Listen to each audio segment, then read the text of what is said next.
How to replace a 2018 Ford Edge 5-button smart key remote battery. Now here's Sergeant Locksmith to show you how. Okay, we're going to change the battery out on our 5-button Ford smart remote. Doesn't matter if you've got the trunk, the hatch, tailgate right here. It's all the same principle on these. Just the button configuration will be a little bit different. That's it. So if you're having problems with your doors not opening, locking, remote start, trunk, gate, let's do the quick repair, see if this fixes it before you come see a locksmith to see if you got other issues.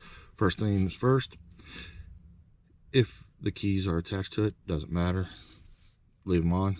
Remove emergency blade. I like using a flat tip screwdriver for this. It's just me. Notice this is where your emergency blade is. Come to the opposite side, you'll see this indentation. Take your flat tip, put it in there, just twist it and twist. You notice it wants to pop up. I don't pry on it because you can break the little tab that sits in here. I like to take the flat tip and just slide it in right over here on the side. Pops up. That's that little tab I was telling you about. They can cause a problem. Now you notice this battery popped up.